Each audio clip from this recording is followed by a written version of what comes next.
it's hard to really rule out that there's a possibility of what we call a drama between the current administration and the previous one in terms of either investigation, political drama, back and forth. And you see this across the country, but we're paying attention to the one that is playing out in Kaduna State, northwest Nigeria. And it's quite interesting and intriguing, really, to see the turn of events. So this morning, we're digging even deeper, and we're joined on the program by a member of the Kaduna State Assembly, which is right in the middle of this investigation. It's Deputy Speaker, Kaduna State House of Assembly, Chairman at a Committee on Investigation of El-Rufai Administration, Sir Henry Danjuma, joins us virtually from Kaduna this morning. Honorable, you're welcome to the Morning Brief. Very much. I think it's only fair to begin with the response of the former governor, Nasir El-Rufai. Then we'll, come back to some of the issues raised. And this is a statement which his spokesperson essentially put out yesterday after these allegations and the reports came out. And this is part of what was said, that we're aware of the news that the Kaduna State House of Assembly has adopted the report of the ad hoc committee. It asked to probe the El-Rufai government. Goes on to say that they've not been availed of the report. That's a copy of the report, to which they will respond robustly whenever they obtain it, affirming the integrity of the El-Rufai government and dismissing what they call the scandalous claims being aired as the report of the committee. Now, if you skip to the next part of the statement, saying it is sad to see such a shameful departure from any notion of decency and fairness by a state legislature, and dismissing with contempt the claims being peddled in connection with the report. Well, Honorable Danjuma, I imagine that you have seen the reaction of the former governor, Nasir El-Rufai, whom I imagine you know quite well. So speak to the points raised, describing this report and the probe as scandalous, calling it a departure from decency and the rest. How are you responding or receiving that statement before we get into the items on that probe? I think it is a joke and also laughable for somebody to come over and say what the Kaduna State House of Assembly has done is scandalous and has no justification. We took time to go through the books, and present and past government officials appeared before the committee and gave testimonies. Everything we did in the committee was done objectively, and we also have records available. It's not as if we are speaking from the air. We are speaking with facts. I can assure you, personally, when I go through some of the issues that are found in the last administration's activities, I was shocked myself. The plethora of loans, foreign and domestic, that were obtained or secured, it's such that nobody can ever imagine. I never ever imagined that a government can be that reckless and go into that kind of, will I say, arrangement. We are elected, people trust us. We're elected to deliver on the dividend of democracy. I hope you note, I hope you should note that once you are elected, it's trust. And trust is a burden. And one must guard that trust jealously and without negotiation. People expect so much from us on this position of trust. And therefore, it is on that basis that we went into the records. In fact, the time given is so short, and it was at the twilight of the investigation that more facts kept revealing, and people are even willing. Even after yesterday, people kept telling us that they are willing to come over to testify, give evidence. So these are realities. These are realities. And I'm sure at the end of the day, by the time the probe and investigation goes further, the reality and the fact will be revealed even the more. Well, Honorable Danjuma. I'm not in any way, I do not have any iota of doubt that at the end of the day, who will be at the right side of the coin. So looking deeper now into the report, the items on it, it's mind-boggling really to see the scale which the committee, can you hear me? Can you come again? Yes, I said it's mind-boggling to see the scale of the report really. And let me just take some part of it. It says all commissioners of finance from May 2015 to May 2023 be referred to appropriate law enforcement agencies for thorough investigation. Accountant generals of the state as well from that period. The chairman of Kaduna State IRS from 2018 to 2023. The current commissioner of finance, Kaduna State, step aside. Current chairman of the State Universal Basic Education Board. And the list goes on and on. I even understand that Mr. Muyiwa Adeke, who released the statement, who is a special advisor to the governor at that time, be referred to appropriate law enforcement agency. So this is quite widespread. And one wonders, come on, does that mean that there was no iota of integrity in the previous administration? Is that what this report is saying?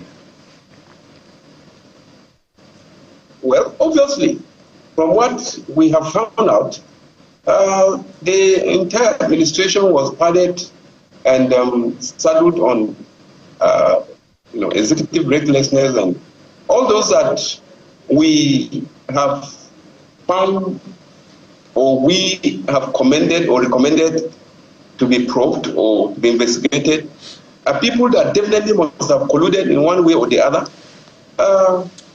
into the recklessness that we are accusing the last administration with. Well, Honorable Danjuma, if you're done with your response, I'd just like to ask, because of especially the weight of allegations, I mean, 423 billion naira was diverted, allegedly diverted, according to the House. So I'd like to ask if at any time the former governor was invited to make a defend himself against these allegations. Perhaps an invitation was published in the newspapers that we somehow lost sight of or that we didn't get wind of. Was he invited? Well, he was not invited, but I want you to note that those that came before us came with the allegations that all that transpired was under his watch. And there are instances that instructions were given directly by him to contravene some of the laws. And I hope you know that laws are meant, or rules are meant to be obeyed. And because we realized that those that came forward mentioned that he directed that some of the allegations that are being put forward are aided or are directed directly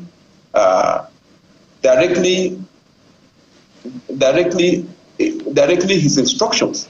Of course, yes, he can't absolve himself from the recklessness that we are accusing the government of.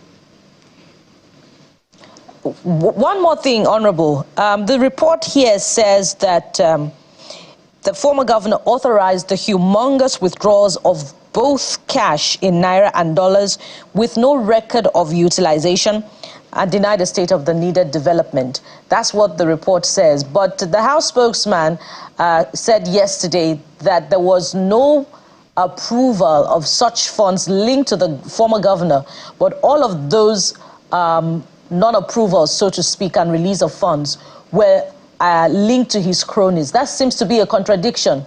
Please clarify.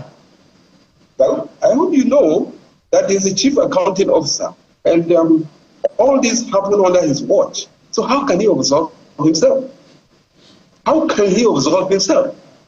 And like I told you, those that came before us had testimonies or testified to the effect that he gave directives to some of they were carrying his instructions on some of the issues that we are alleging to have contravened the rules or the laws, or some of the issues we found that trust that is bestowed on a public officer has been breached. So, Honorable, let's backtrack a bit.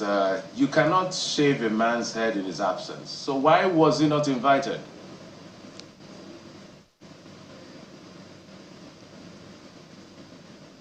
Well, whether we invite him or we do not invite him, after all, ours is just to recommend those that will definitely indict, or those that can rule, or those that can say whether or not he is liable, is the court of law.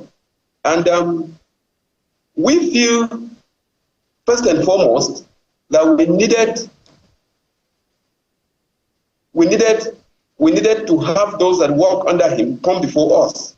And of course, yes, if eventually those that work under him, came before us and said he has directed them to do wrong or directed them to contravene the law, definitely, whether he appeared before us or not, it is only proper that he should answer on these questions. Before we get to the numbers, it's just morally speaking, it's just fair to have him have it, so to let him have his say, because if you go to social media, they go to the pages of the headlines, it's not the people he instructed that are trending, whose names are all over the place. It's his name, it's his government. He gave all those approval, which is why we keep asking, why was he not? We're not saying investigated necessarily, just for him to be heard from his own part of the story. But let's also find out from you some basic housekeeping before we throw numbers at you. How did you come with this report that you published? Were there auditors involved? Were there accountants? Were there forensic experts?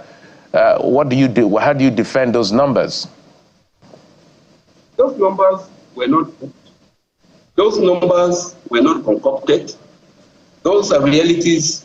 Those are numbers that we found from the records. I can assure you, the records will always speak for themselves. Honorable, the reason I asked that question, when he was handing over, before I handed over to Ubasani, his successor, he had, in his speech, I want to read the 13th paragraph of his speech.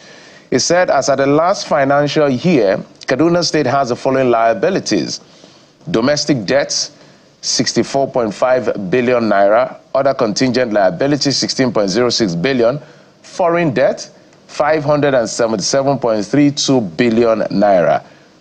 Paragraph 14, it said, we have spent 818.9 billion as capital expenditure between 2015 and 2022 in the prosecution of our first and second state development plan, attracting nearly $5 billion in US, that's $5 billion in foreign and domestic investment that created jobs, improved our tax receipt, and laid a solid foundation for the future. I needed to read what he said when he didn't deny the fact that the state was in huge debt, was indebted.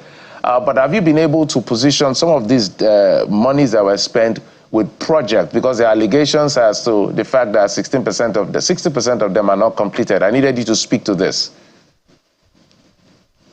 Well, I can assure you that between 2015 and 2023, when the last administration took over the reins of governance in Kaduna State, and that was May 2015, and when it exited by May 2023, I can assure you that the monies that came into the state coffers It's over 2 trillion naira. If you put both what came in through the FAC, through the IGR, and through those loans and other, like the Paris Club and other, grants, it's over 2 trillion naira. Now, if you juxtapose that which they have gotten vis-a-vis what is on ground, you will see that there's no justification. Right. There's no justification whatsoever. 2 trillion, over 2 trillion naira, and we saw that the projects they claim to have executed is not worth half of what they have gotten. So that is our grouse. Well, Honorable Danjuma, earlier on when I asked if this implies that there is no iota of, integrity in the previous government, you said, well, yes, that's what this report implies. So let me stretch this further, because we know that in this current government, you have people who are in the previous government, the deputy governor, commissioners, even in your assembly, the state assembly, people who actively participated in the previous government. So does that imply also that there is no iota of integrity in this current government, because you've been able to carry on with some of the people who are in the previous government into this new government? You can't say that, because even in our report, those that served in the previous government and now that we are alleging that they are found wanting, we recommended they should vacate their office while the investigation continues. Certainly not all of them, just some of them, Honorable. If you were in the previous government, and now you are in this government, and we realized that you were part of the recklessness that took place in the last government, definitely you will be called to account. You will definitely be called to account. So that's but what happens to the deputy governor, for example? Well, nobody is above the law. Nobody is above the law. But the name of a deputy governor is not on this list. Even if I'm wanting, the law should take its course. The Commissioner for Internal Affairs. I've not had a deputy governor being mentioned. So, all through the investigation, I've not had. But if the investigation reveals that she has issues, of course, yes. Like I said, even me, if I'm found wanting, the law should take its course. Honorable, may I stretch that point a little further? Let me start by recalling some of the things that a House spokesman said yesterday, that, a certain company, 82 million naira was paid to it as interest. And, the ad hoc committee is wondering why the state government will be paying interest to a company for what was done. The spokesman also said that some contractors were awarded contracts and paid over, and some sums were awarded for contracts that were not executed. Some loans were secured from AFDB and Islamic Bank that were never executed. But the question would be, how come the House didn't do due diligence? Because there are 12 returning members from the former assembly. So how come they didn't do due diligence? And how come the deputy speaker who said, who said his signature was forged on some of those approvals, didn't raise the alarm at the time, and we're only just hearing about it now after the report of the ad hoc committee has come out? Some of these issues, like the speaker, is not serious of the fact that his signature has been forged, if at all it was forged. He was not serious of the fact until now. So knowledge is power. If you are not aware, or if I am not aware, how can I raise any alarm? All these revelations came after the exit of the last government. So while they were in government, you may not be able to know exactly what is happening. But now that they existed and we went through the books, it is only then that we know that, oh, these are the issues, or these are some of the recklessness that transferred. But the House has oversight responsibility, particularly on monitoring of contracts. So why didn't it carry out that, monitoring to ascertain whether some contracts were irregularly awarded or not? The House has always carried out its oversight function. But I want to assure you that if the executive decides to be on the other side, the House has very little it can do.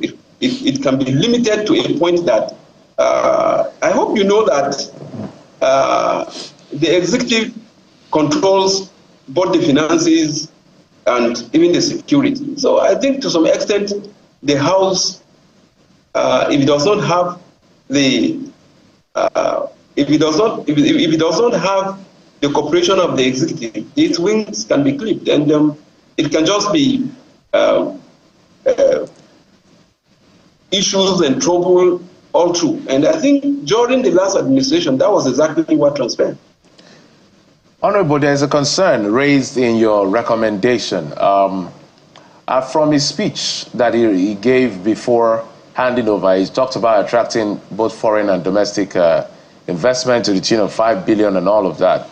But you have recommended that between May 29, 2015 to 2023, that all loans obtained by the Kaduna State government, found by the committee have been obtained without due process are not binding. What will this do to investment or investors coming to Kaduna State? Because you have to look at all sides. Besides prosecuting misappropriation as alleged, you also have to look at how this resonates with investors. So you are now saying that if you didn't follow due process, when you say you didn't follow due process, what do you mean? Is it that it wasn't presented to the House, or what exactly do you mean, and how would this affect investment in Kaduna State? Due process has to do with the law, and it has to do with whatever it takes to make those loans legal. And if the laws are not observed in the process, because yes, you can always infer that definitely there could be ulterior motives in trying to obtain these loans. And to be honest, of course, yes. Why wouldn't you, if you know you are serving the people, if you know that all that you are doing is to serve the people, of course, you should ensure that all that it takes, to ensure that the right thing is done, you go ahead and follow those required laid down procedures. Like I said, rules are meant to be obeyed. And if there are laid down procedures, why would you want to jump them? Except if you have ulterior motives. That's all we're saying. So the dilemma for a contractor is the fact that, I don't know, a state governor says, look, all these have been sorted with the legislative arm of government. We have a deal, let's sign it, get the work done. And now you're saying it's no longer binding. The state government should no longer honor those obligations, whether they are short-term or long-term, which is the crux of my question, sir.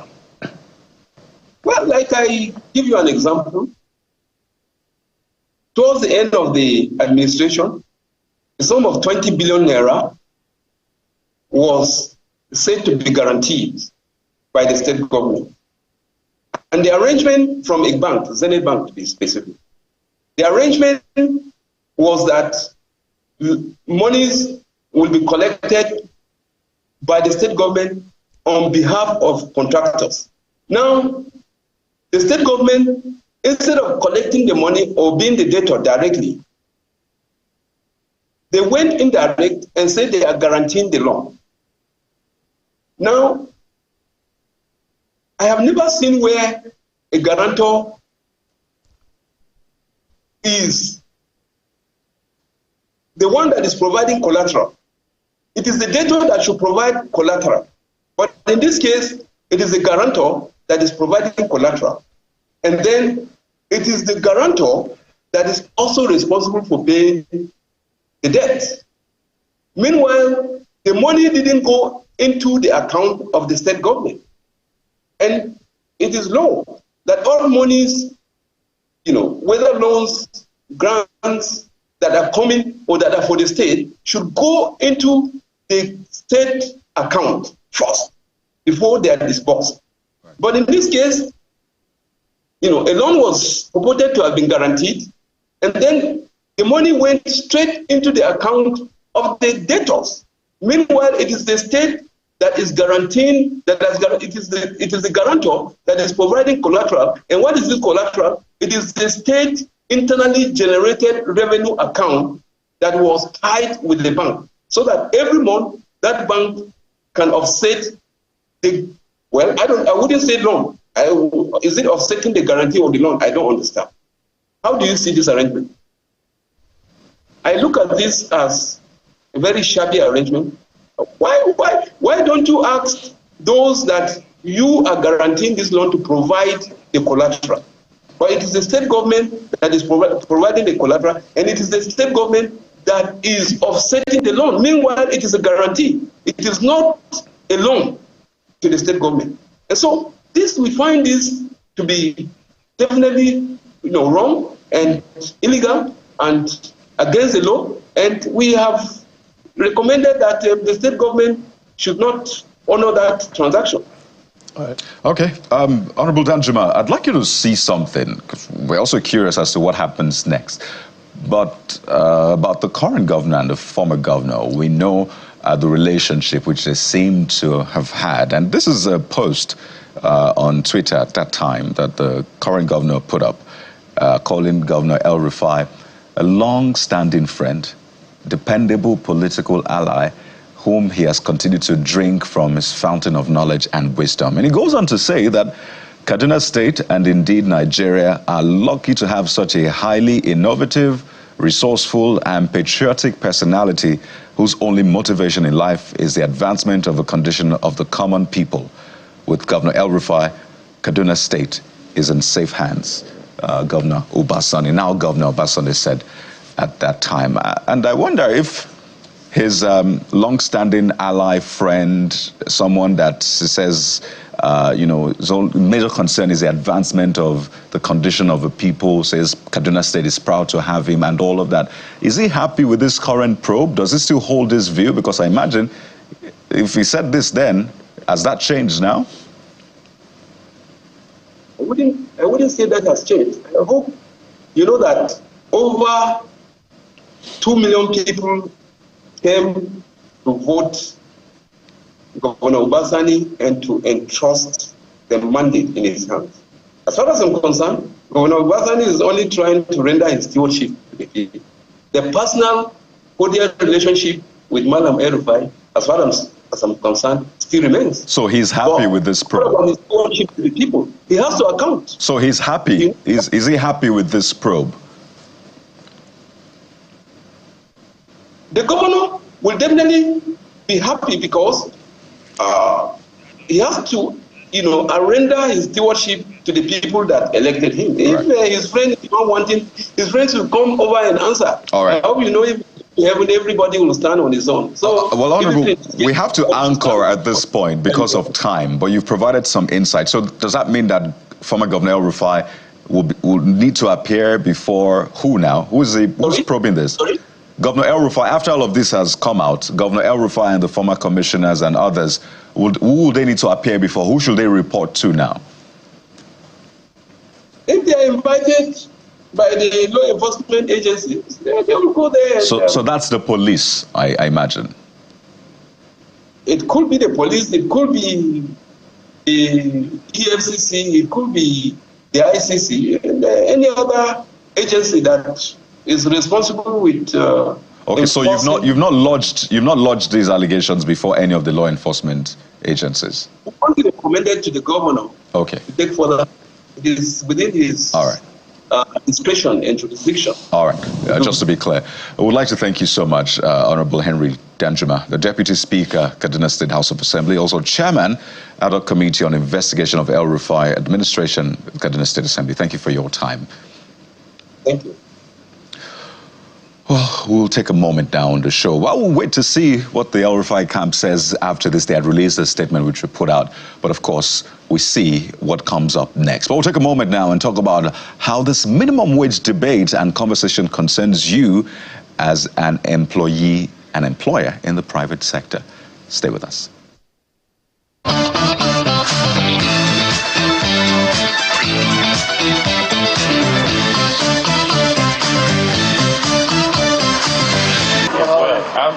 Members of the Tripartite Committee on National Minimum Wage, comprising representatives of the organized labor, the private sector, the federal and state government, as well as the head of service of the Federation, arrived at the venue of the meeting in Abuja.